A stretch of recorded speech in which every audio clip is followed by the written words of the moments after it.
Hi, my name's PJ, and welcome to our short presentation.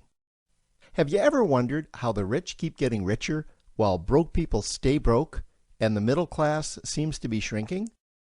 Well, this isn't nearly as mysterious as it may appear when you examine the specific differences in how broke people, the middle class, and the rich spend their money. Now, this is such a simple concept, yet so profound, it nearly knocked me out of my chair when I finally understood it. I'm going to show you exactly how the rich spend their money, and you can evaluate for yourself why they keep getting richer and the broke keep getting broker, and why the middle class remains so stressed out. Now, to get started, I'd like to review some financial terms we'll be using during this presentation.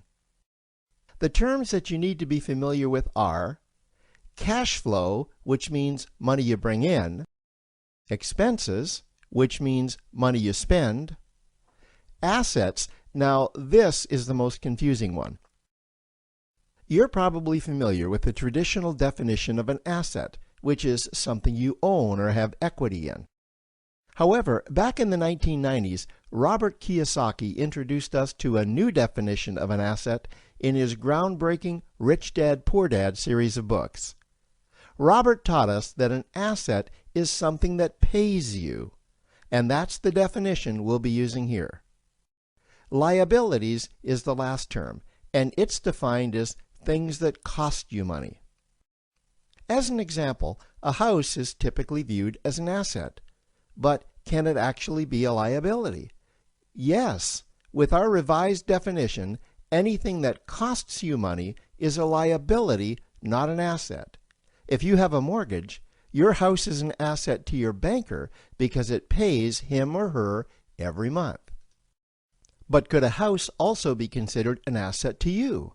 Yes, in the right circumstances it could, when it pays you money. Let's say you buy a house and you rent it out, and it paid you a positive cash flow every month after all expenses. That would then be considered an asset. Now, one more time with the terms, just to be very clear before we continue.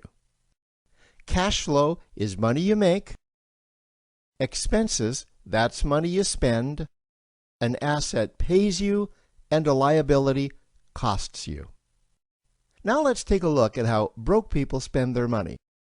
Now, when I say broke people, I'm not referring to the destitute. I'm speaking about that large portion of our society that lives from paycheck to paycheck and who never seem to have any money. In fact, most times there's more month left at the end of their money, and I'm sure many of you can relate to that group. On payday, broke people buy what I'm going to call stuff. Well, what's stuff? Well, that's inexpensive things that people buy that they don't really need to survive. You go into someone's house and you can't find any counter or tabletop space in the whole house because of all the stuff on it. Their house and their cars are full and cluttered with stuff. Well, where do they get all this stuff? They buy it at the flea market, at the garage sale, at the dollar store, at the craft show. So cash flow comes in and then it goes straight out the expense column to buy stuff. You see, broke people never really educate themselves on assets and liabilities. They justify buying all of this stuff by claiming that it costs so little. But over the years, it's all they ever have. The problem is their cash flow never produced or created more cash flow. Now, please understand, I'm not undermining or taking any shots at this or any group. I just see a lot of financial difficulty out there, and it really doesn't need to be that way. Creating wealth isn't a mystery, it's a formula.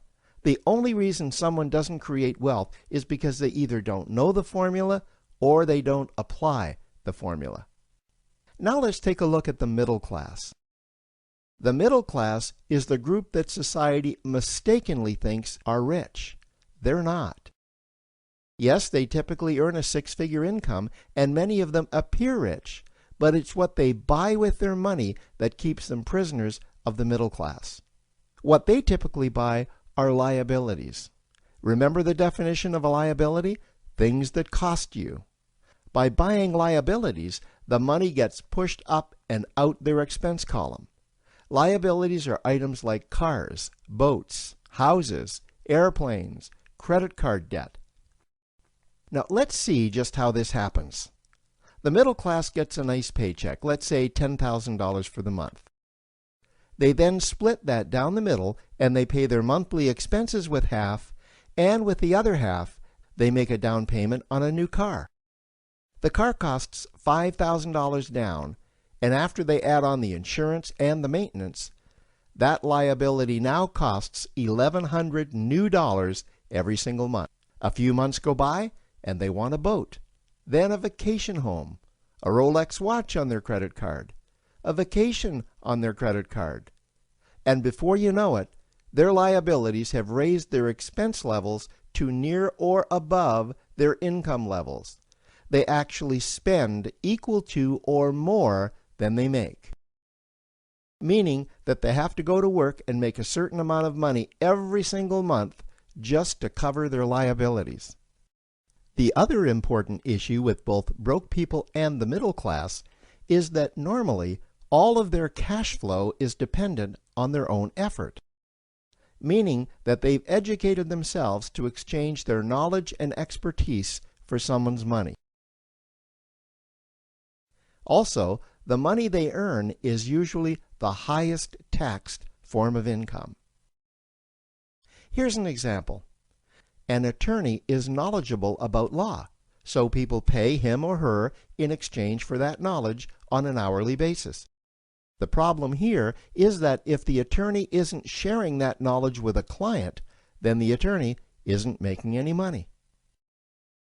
This causes lots of stress and anxiety in their lives, and if you ever ask them to take an afternoon off to play golf with you, well, they very rarely can because of how much money it'll cost them to take that time off. On the surface, life's pretty good.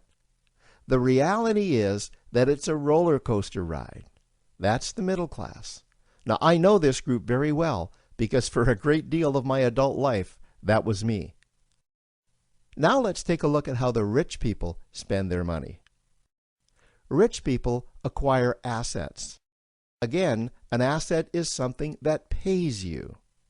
If you want to become rich, buy assets that earn you more money. The money cycle looks like this. Acquire assets that produce cash flow, invest the profits to acquire more assets that produce more cash flow, invest those profits to acquire more assets that produce more cash flow. The rich spend their money and acquire things that produce more money.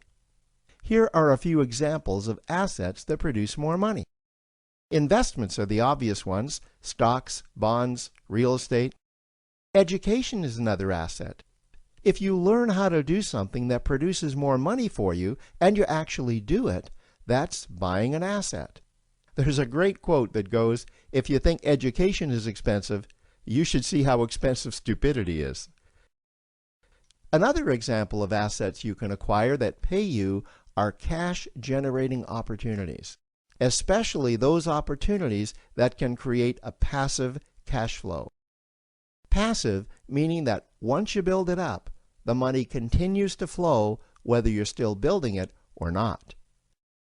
Here's a small example.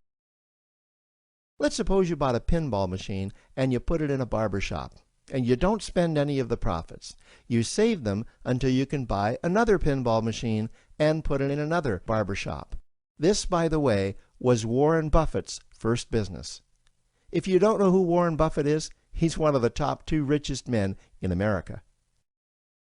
The rich are extremely eager to find those passive cash-generating opportunities because those opportunities continue to pay them month after month, year after year, long after they've stopped working the opportunity. You know, I see this happen again and again with successful entrepreneurs. They find a passive cash flow stream that they build up, and it continues to pay them month after month, year after year. They then take those profits and multiply them in another passive cash-generating opportunity, and then again in another. In conclusion, here's what I've learned over the years. You can't find these passive cash-generating opportunities unless you're open to hearing about them. Then, once you find them, you must be willing to see what fits you and then act. Now, the reason I say this is that I once answered a hokey little ad that I ended up generating 7 figures from, simply because I answered that ad and then took action. These opportunities are out there, you just need to find them. You also must be opportunistic enough that when the right situation does present itself, you don't miss it. So remember, broke people buy stuff, the middle class buy liabilities, and the rich acquire assets, preferably cash-generating opportunities that can create passive cash flow. They then take that cash flow and invest it in another asset that produces more cash flow. That's the wealth creation formula. Now, I trust you found this introductory information helpful.